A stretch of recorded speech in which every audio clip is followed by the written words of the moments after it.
नित्य आपसे बन जाए तो यज्ञ के माध्यम से घी जलाइए। मैंने ये भी पहले कहा है कि ये घी खाने में उतना फायदा नहीं करता जितना कि ये घी जलाने में फायदा, घृत जलाने में फायदा करता है।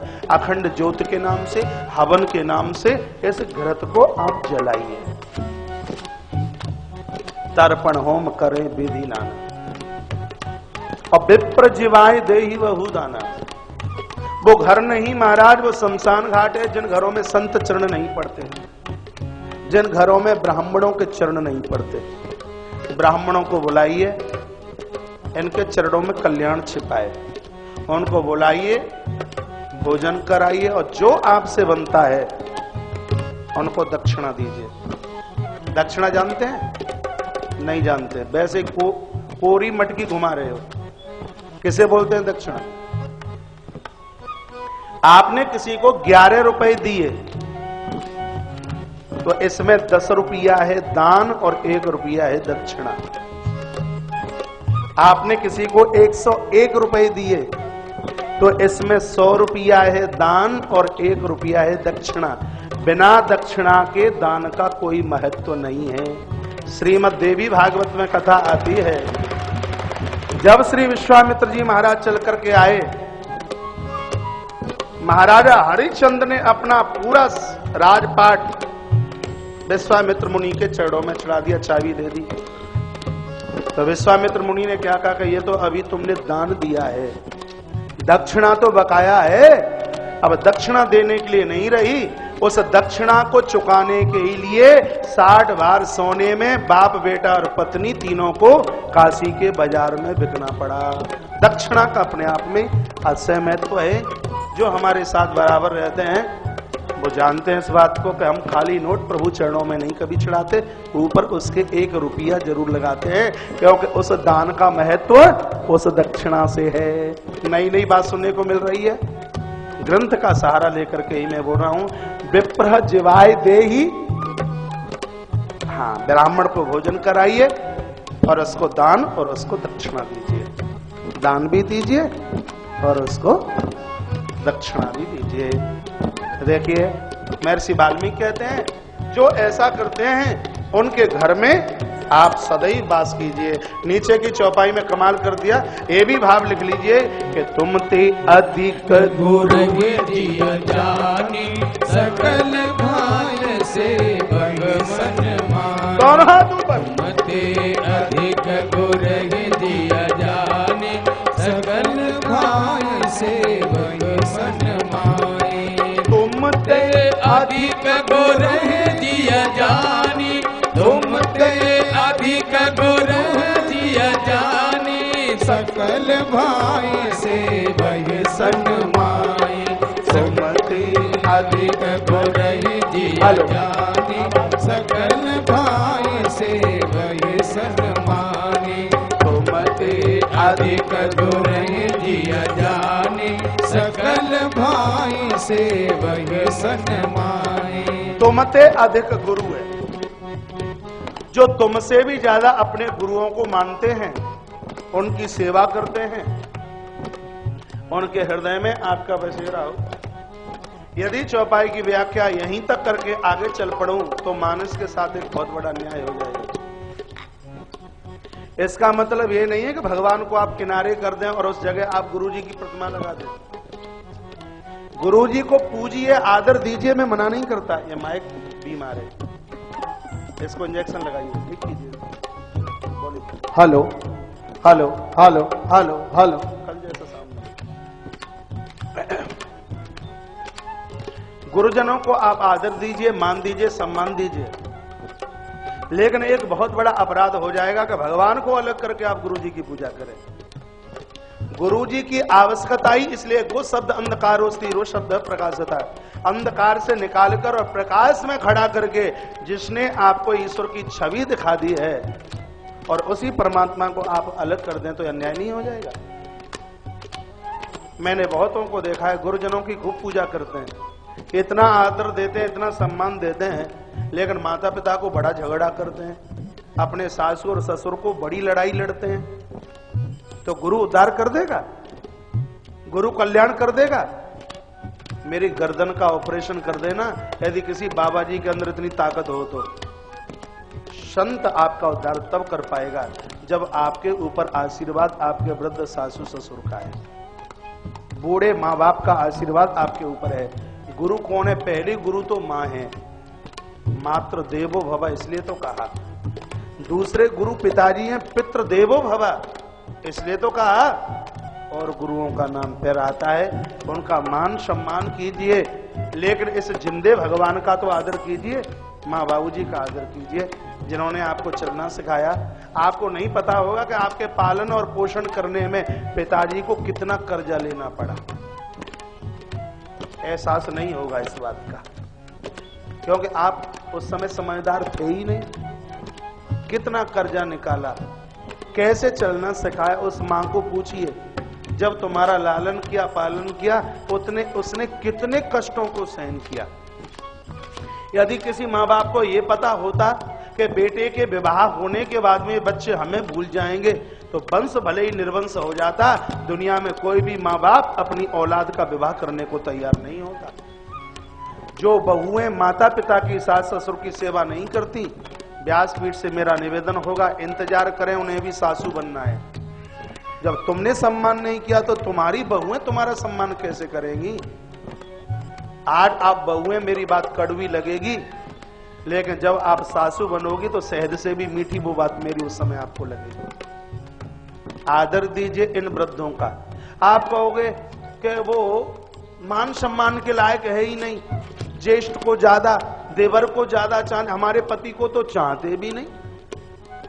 और कभी कभी तो ये बहुएं बोल देती हैं कि तुमने हमारे लिए क्या किया, तुमने हमारे लिए क्या किया, तुम तो अपने और पुत्रों के, अपने भाइयों के लिए जिए। किसी बहू ने अपने ससुर को यह बात कही, ससुर ने क्या जवाब दिया? कहा, बेटी आदमी किसी न किसी के लिए तो वो तो जीता ही है, लेकिन जब मैंने किया तब तू नहीं थी, और जब तू उस समय होती तो हम तेरे लिए कर डालते, लेकिन जब तू नहीं थी तो मुझे तो कहीं ना कहीं किसी के लिए तो करना ही था। और आदमी कहीं ना कहीं तो किसी के लिए करेगा। इसके लायक तो हम बने कि बड़े हमारे लिए करें, इसके लिए लायक हम बने, ये पात्रता में हम जिए, हमें मांगना नहीं पड़ता। जब पात्रता चल करके आ जाती है तो बिना मांगे हमें मिल जाता है, ये बिल्कुल पक्की बात है। बंटवारे में उन्होंने आपको दौलत नहीं दी है, लेकिन बंटवारे में उन्होंने खुले हृदय से आपको इतना आशीर्वाद दिया है, इतना आशीर्वाद दिया है, वो आशीर्वाद तुमको दिन दूना और रात्रि चौगने के रूप में उबार करके रखेगा। इसलिए तुमते अधिक गुरु जिये जानी, इस चौपाई को पढ़कर सिर्फ साधु के ही चरणों की सेवा मत करना। सबसे पहले बुजुर्ग माता पिता को, सासू ससुर को मानना। इनका आशीर्वाद तुम्हारे घर को स्वर्ग बना देगा, तुम्हारे घर को वैकुंठ बना देगा, तुम्हारे घर में शांति को जन्म दे देगा। गोस्वामी जी की आवाज, महर्षि वाल्मीकि जी का वाक्य है, जो अपने घर में बुजुर्गों को आशीर्वाद देते हैं। आपको पता है कि बुजुर्गों का आशीर्वाद करने से आयु बढ़ती है। उनके घर को आप कभी भी मत छोड़ना। बात आ रही है समझ में?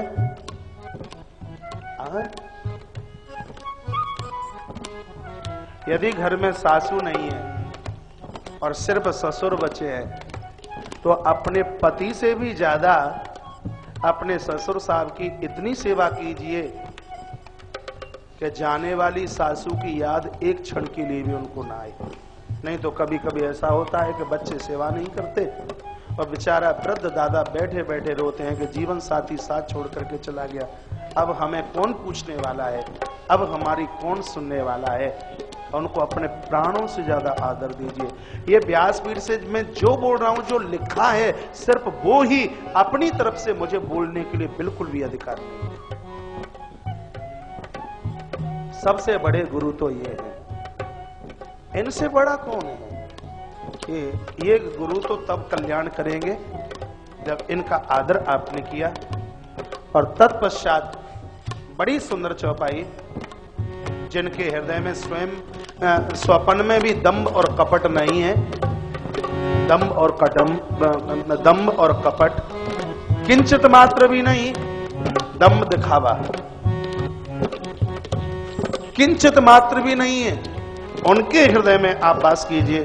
और फिर कहा कि जननी सम कहीं पर नारी धन बनाव बिसते बिस भारे, जननी सम जानहि पर नारी धन बनाव बिसते बिस भारे, जननी सम जानहि पर नारी, जननी सम जानहि पर नारी धन पराव बिसते बिस भारे, धन पराव बिसते बिस भारे, जननी सम जानहि पर नारी धन पराव बिसते बिस भारे, जननी सम जानहि पर नारी धन पराव बिसते बिस भारे। जननी सम जानहि पर नारी, जो दूसरों की स्त्रियों में अपनी मां का दर्शन करते हैं।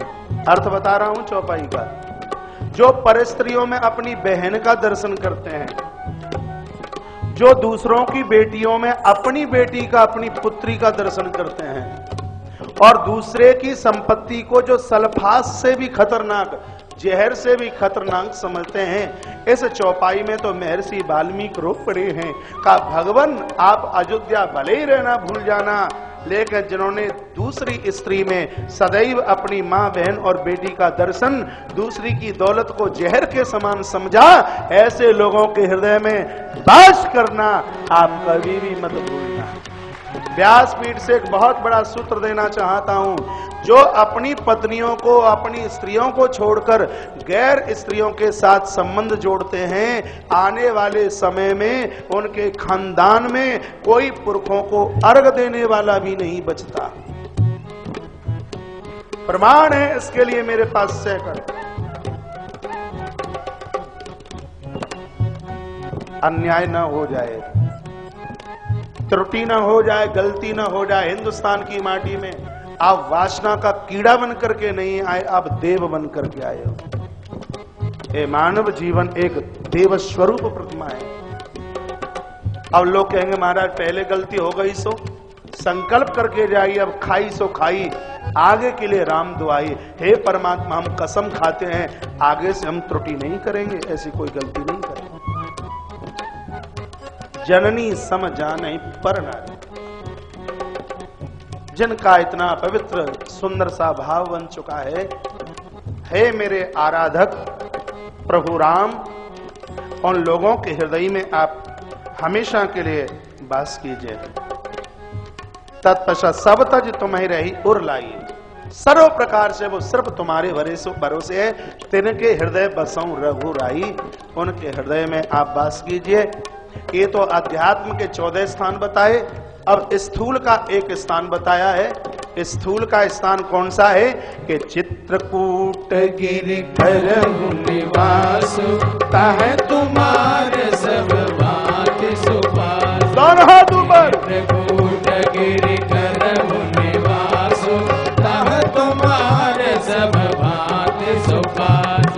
चित्रकूट गिरिधर निवास, चित्रकूट गिरिधर निवास, तब तुम्हारे सब बात सुपास, तब तुम्हारे सब बात सुपास। चित्रकूट गिरिधर निवास, तब तुम्हारे सब बात सुपास। चित्रकूट रघुनंदन जाए, समाचार सुने सुने मुने आए। चित्रकूट रघुनंदन जाए, समाचार सुने सुने मुने आए। चित्रकूट रघुनंदन जाए, चित्रकूट रघुनंदन जाए, समाचार सुने सुने मुने आए। चित्रकूट गिरिधर निवास, तुम्हारे सब बात सुपास। एक बार दोनों हाथ उठा के ताली बजाइए। चित्रकूट में प्रवेश कर रहे हैं। तुम्हारे सब बात सुपास। चित्रकूट गिरिधर निवास, तुम्हारे सब बात सुपास। चित्रकूट गिरिकर निवासु रह तुम्हारे सब बात सुपासु चित्रकूट गिरिकर निवासु रह तुम्हारे सब बात सुपासु। बोलिए कामता नाथ भगवान जय। चित्रकूट का नाम निकलते ही महाराज मेरे तो रोम रोम फड़कने लगा। इस स्थान ही इतना सुंदर है। पूर्व के वर्ष में गुरु पूर्णिमा के समय पर आप में से हजारों हजारों लोग श्री चित्रकूट में थे, जहां श्रीमद् भागवत का आयोजन किया गया।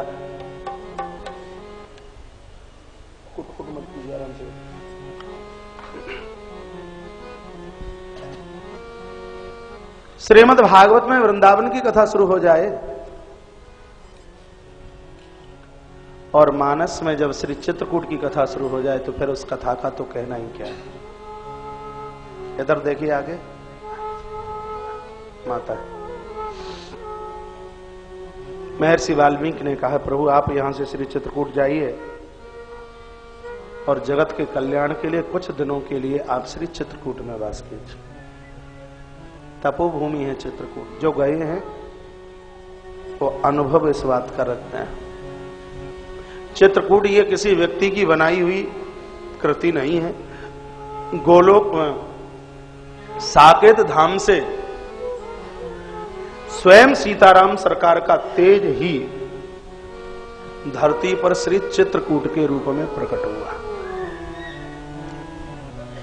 काशी, वृंदावन और चित्रकूट ये तीन स्थान ऐसे हैं जहां भगवान की सुंदर सी छवि में से जो तेज है वो धरती पर आकर इन धामों के रूप में प्रकट हुआ। जो नहीं गए हों वो श्री चित्रकूट जरूर जाएं। मंच पर श्री गोपाल दास जी चित्रकूट में ही वास करते हैं और बड़ी बढ़िया तरह से इस बात को जानते हैं। कभी मेरी चर्चा भी होती है कि व्यासपीठ से कोई दिन ऐसा नहीं निकलता भगवान कामतानाथ चित्रकूट धाम की जय न बोले। माटी में बड़ा चमत्कार प्रभाव है। महर्षि वाल्मीकि ऋषि से विदाई लेते हुए भगवान श्री चित्रकूट आए हैं।